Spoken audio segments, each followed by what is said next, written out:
You're the buyer, and your realtor or lender calls you and says, "Hey, we have the clear to close." Well, what does that mean?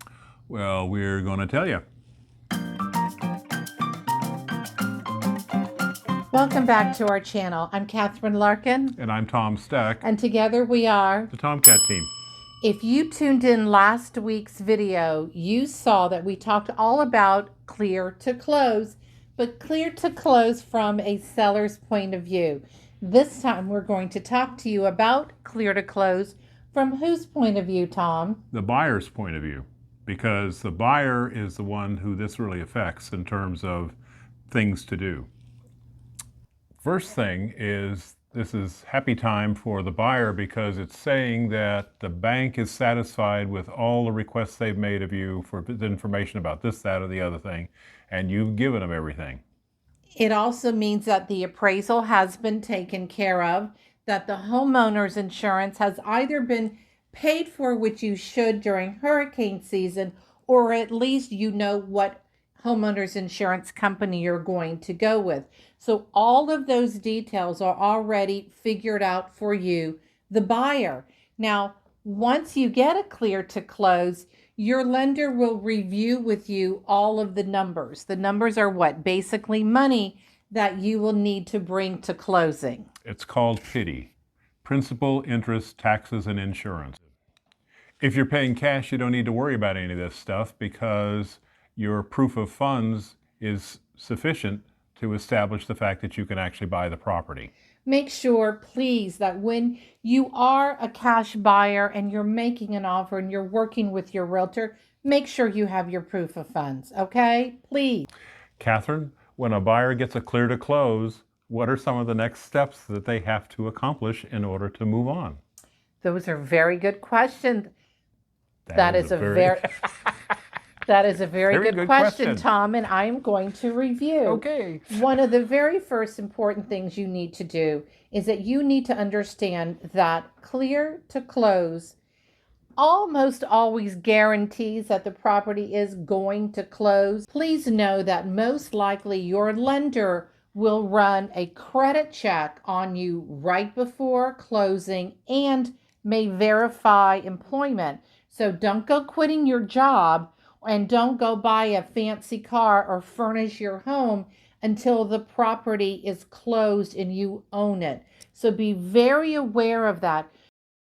Do understand your contract and effective dates, because once you have clear to close and you have loan approval, you go and do something but buy a laptop on your credit card and now you can't close.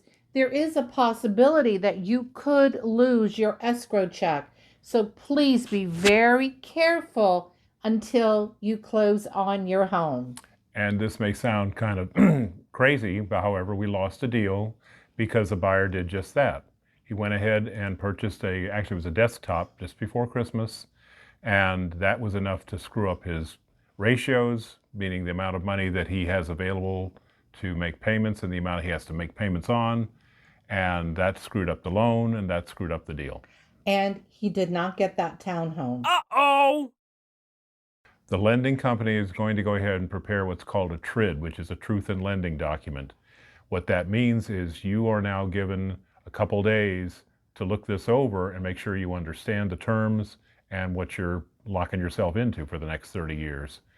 The federal government required this because folks a lot of times signed the paperwork and then 3 days later they said, "What did I do?" So this is your opportunity to make sure you know what you're about to do.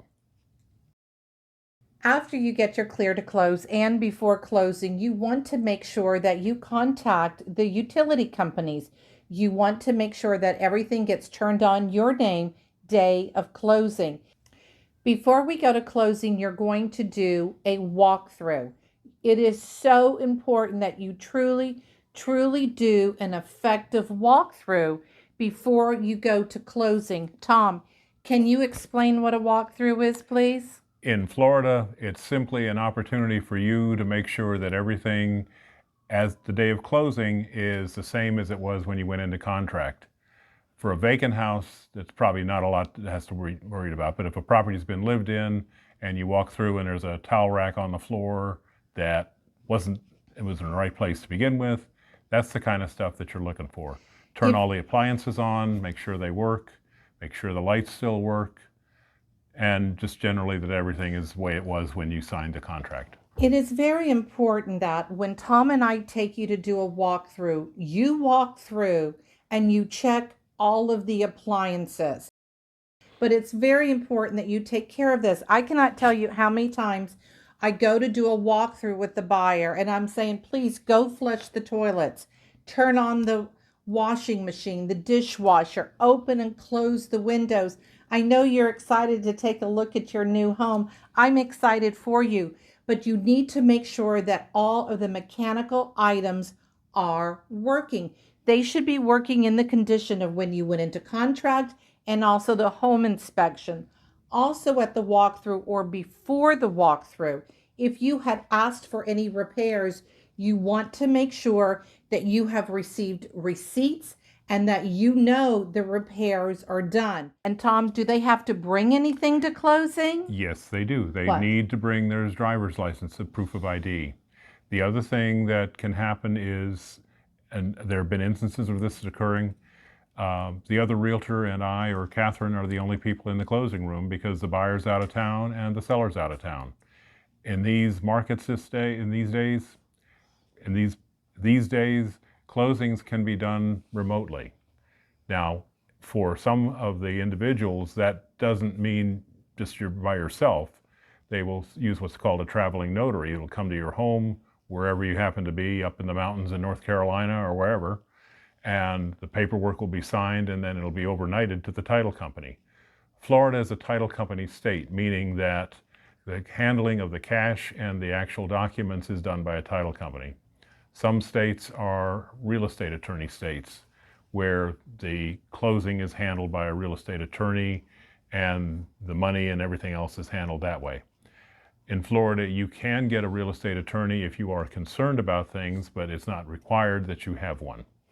Please make sure that when you are told by your lender or your realtor, but usually it's your lender, what money you need to bring to closing, most title companies or law offices are going to want you to wire the funds.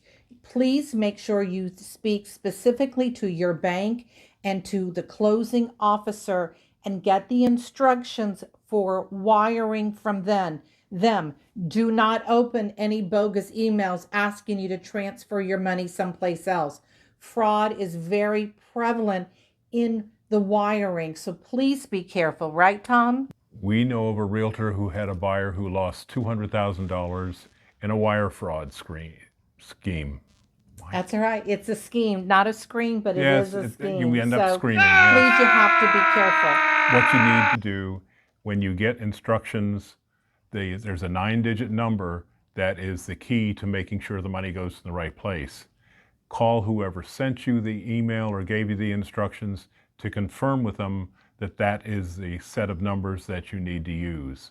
And this applies to buying a home, buying a car, any large purchase. Anytime you do wires, right? Yes. So if you have any questions about closings, contracts, wire information, so forth, give us a call. Either we'll answer the questions for you or we'll point you in the direction of a person who has the correct information.